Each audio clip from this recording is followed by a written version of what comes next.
Hey guys, welcome back for another round of Essentials. We're going to be talking about 5 essential Sixth Doctor stories I think every Doctor Who fan needs to see.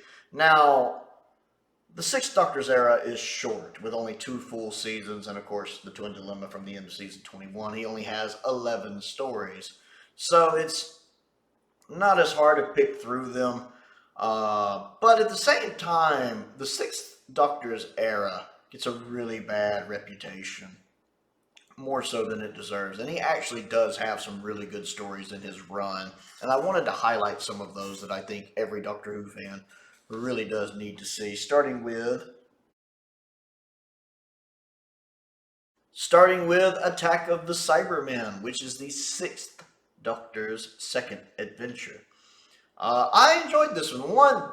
Colin has improved in the role. The Sixth Doctor is written better in Attack of the Cybermen because he is just abysmal in the Twin Dilemma. He's written much better here. He seems to care more. Him and Perry are already seem to be getting on better. I like having Lytton back. I enjoy the Cybermen in this. It's very lore heavy. You do kind of, it's not one you want to go into if you're not as familiar with the lore. You might get confused. But if you're a little familiar with the lore, like you've seen some of the other Cybermen stories, especially from like the Troughton era, it's really going to help you out. I like the side plot with the guys who were captured by the Cybermen who were trying to escape. That's interesting. It's a nice little detour. I love the bit trying to fix the chameleon circuit. It just comes together really well. And even though it's a dark story, I love how it even ties in with the 10th planet. That's really neat. Even though it's a dark story, it's a lot of fun. I think everyone should watch it. It's one of those stories people either seem to really like or really dislike. I am definitely in the former category. I think it's a really good story, especially for that early in Colin's run. Next on the list is Vengeance on Varos, which is often heralded as his best story. It's not my favorite. It was my favorite for a while, but it's not my favorite of his now. But it's still really good. Again, season 22 is pretty dark. It deals with some pretty dark themes, especially the scene involving the acid bath. It has a couple of silly things like the Perry almost turning into a bird's really weird, and Sean Connery's son and his wife are kind of wasted as characters. Um, but I like the set design. I think Syl is a fantastic villain, and the guy playing Syl is just phenomenal at it. Phenomenal at it, especially with that creepy laugh he does. It's like creepy but kind of disgusting at the same time, which is the point. The cliffhanger for episode 1 is really good. How it kind of predicts reality TV is really good, and the audience's impact on that. It does a lot of stuff I like, and I would definitely recommend it. At number 3 is Revelation of the Daleks. Yes, all the Dalek stories in the 80s are good, but this one is really neat. It's Davros pretending to be a good person who is not a good person, very Davros, using people to create Daleks, which was done well before the end of Series 1 and Modern Who did it. It's a little bloated at times, like Clive. I love me some Clive Swift, but his character doesn't really need to be there. The woman that's obsessed with him is very annoying. That feels bloated there. But the scene when the one girl and her friend find her dad, who's half converted into a Dalek, that glass Dalek, is just unnerving. The makeup on the glass Dalek and how he's alternating between being a human and a Dalek. It's creepy. It's very creepy. The guy playing the assassin and his squire are both really good. I love when the showdown happens and Davros is fighting him. You find out Davros isn't really the head. It's really neat. You see Davros floating. That's pretty cool. Then you see the other Dalek. You really see the beginning of the Dalek Civil War in this episode, right at the end of it, which I really like. I love that Necros cloak that Colin wears. It takes Colin a while to get inside the building. The cliffhanger for it is a bit naff, with the statue falling, and it looks naff. But it's definitely essential Doctor Who. Next on the list is Mark of the Ronnie. I really like this one. This is Colin's only real, what I'd call historical.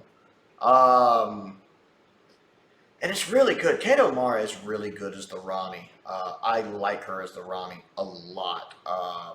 And having the Master in it, it really gives you a good chance to see just how different the Ronnie and the Master are as villains. The Ronnie is much more than just a female Master. She's not a female Master. She's her own Time Lord. Because she's much more brains, whereas the Master is brains and brawn. She is very much brains, but not the brawn.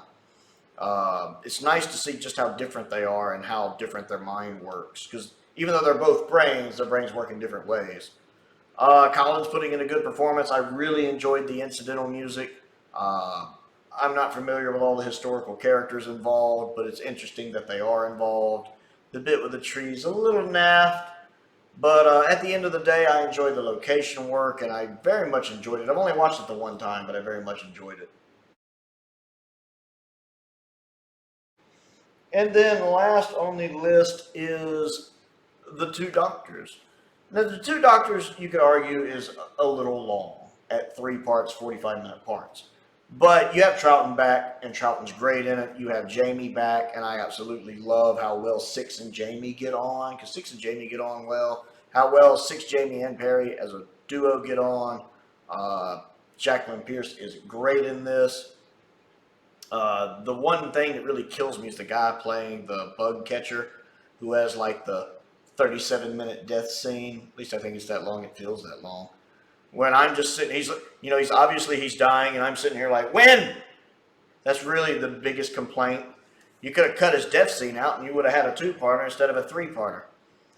The scene when the doctor uses like the insecticide poisoning to kill the one angiogram is brutal, but the guy did have it coming. To be fair, I do like when the doctor first kind of becomes an angiogram, the second doctor, and he's like, why am I talking about food?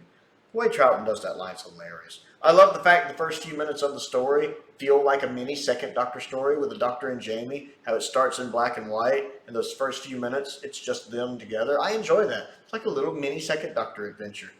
The incidental music, that Centauran theme. I love that Centauran theme. That could be one of the best pieces of incidental music in all of Doctor Who. Possibly the best piece of incidental music in Classic Who. It's absolutely amazing, attention-getting, and memorable. I love every time it's playing.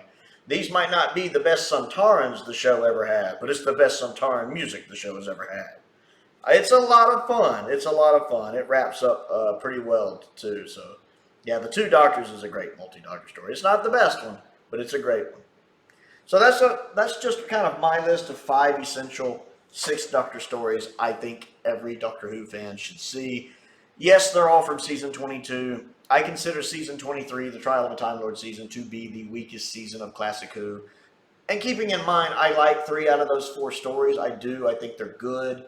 But I just think season 22 is in a whole other class of storytelling. I think it's really good. I don't think it has any bad stories. I can even enjoy Time Lash with the updated effects. Paul Darrow's having such a ball in it. So, yeah, I knew pretty quickly they were all going to be from season 22. And if you could only watch one Colin season, I recommend season 22. Because I just think it's a better season. I think it's got a better quality of stories. And I much prefer Perry over Mel, and Perry's there the whole season. So, yeah, top 5 6th Doctor stories every Doctor Who fan needs to see, all from season 22. I'd like to know what you think of this list and which 5 you would pick, so comment down below and let me know. Other things to do, don't forget to click the like button and the subscribe button and the bell for notifications so you never miss out on another video. I am trying to reach 1,000 subscribers, and we are well on our way to that, hitting about 980 right now, so super excited to be crossing that threshold soon.